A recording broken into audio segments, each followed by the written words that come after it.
all that we need, we already have. All that we need, we already have. Easy for me to say, isn't it? I have a loving family, a safe home, meaningful work, faithful friends, and, as I was informed by a complete stranger 2 weeks ago, excellent bone structure.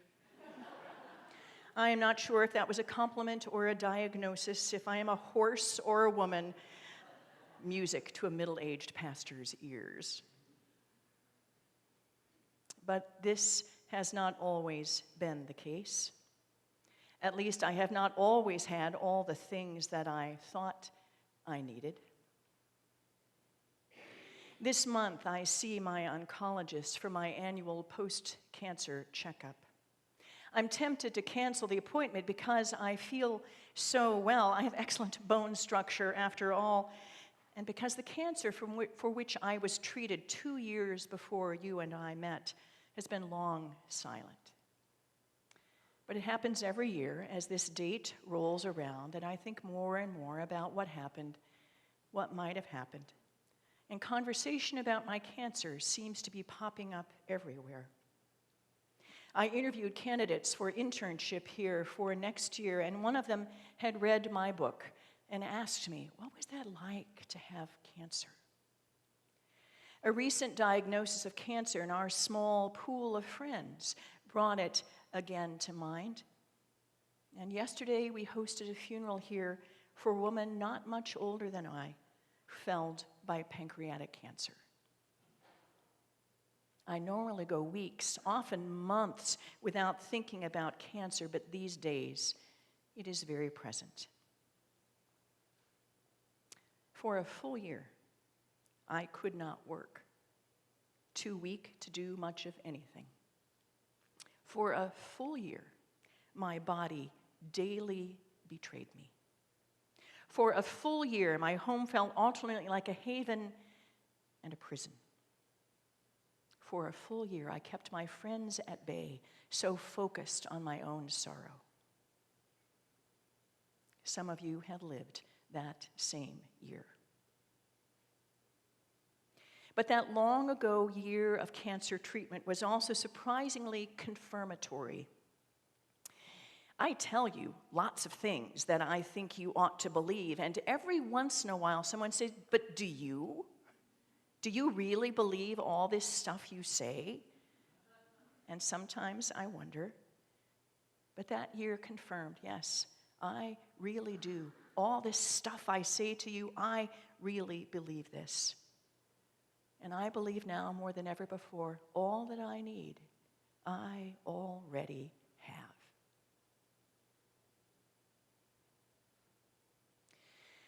Another reason my long ago illness has come to mind, believe it or not, is this gospel reading. I live as much in Scripture as I do with you during the week. And I wonder if Jesus didn't experience in his wilderness what I experienced in mine. Jesus, still wet behind the baptismal ears, newly anointed Son of God, was tossed into an isolated desert like a piece of trash.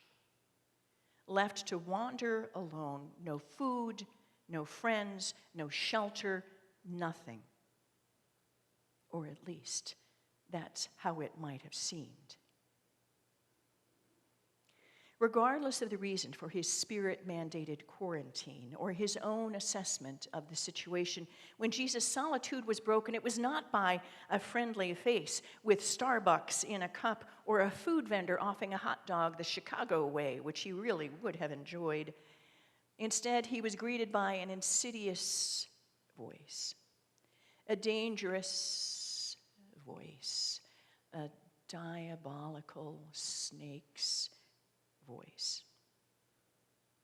It was Satan, who pads through the shadows like a panther, always lurking, difficult to see, but it was that purring, hissing voice that greeted Jesus at the end of his sojourn in the wilderness. And Satan's first words to a famished Jesus, All that you need, I already have. It's not hard to imagine what Jesus would have needed after 40 days and 40 nights without a cup of coffee, without a shower, without his iPhone. But Satan knew better. Satan peers more deeply. Satan knew that those obvious needs are actually quite ephemeral, can be met by just about anyone, but that Jesus' true needs were much deeper. If Jesus is anything like us, he needed to be fed. He needed to know that he mattered. He needed to know he was not a victim. And Satan promised to remedy all of those ills. Bread finer than from any French bakery, stadiums full of fans, land and possessions and power. It would have been tempting. But there are two things wrong with Satan's calculations, two reasons Jesus didn't bite, didn't jump, didn't bow. First, none of those things, food, prestige, power, is Satan's to give. The dark powers of the world have nothing that we need, no real power over us. Who was Satan to make those promises? But second, and more important, none of those things is what Jesus really needed. You see, even in the wilderness, everything Jesus needed, he already had. And he gives it to us today. I cannot know what it is that slithers like a snake through your dreams, what prowls like a panther on the edge of your sleep. I cannot know the wilderness in which you wander, the voice that calls to you, come, come. But I know what those things are for me, and I know how easily they overtake. And that is why I am so convinced, even when I am not convinced, that all I need, I already have. But we are also aware that not everyone can say that. This Lent, we're multiplying our efforts to both learn about and alleviate homelessness. Those homeless vets, those troubled teens, and those exhausted angels who care for them, do they have all that they need? This Lent, we watch the whole world as a new virus grips the globe, and suddenly we are terribly afraid. This Lent, we wince at the mud wrestling that is our political system, and we wonder, is there any power that we can trust? This Lent, we fret as markets tremble and those of us with pearls clutch them.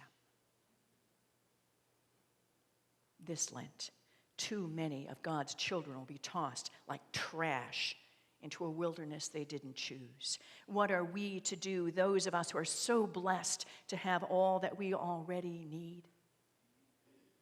First, we unclutch our pearls. We unclench our fists, and then we do simple things. We love them. We remember them. We feed them.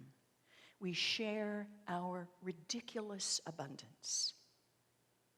And we provide for them all that they need. Imagine, for one horrible moment, that in 2 weeks, when I sit before my oncologist, instead of asking about the wife and kids, he turns to the scan on the screen.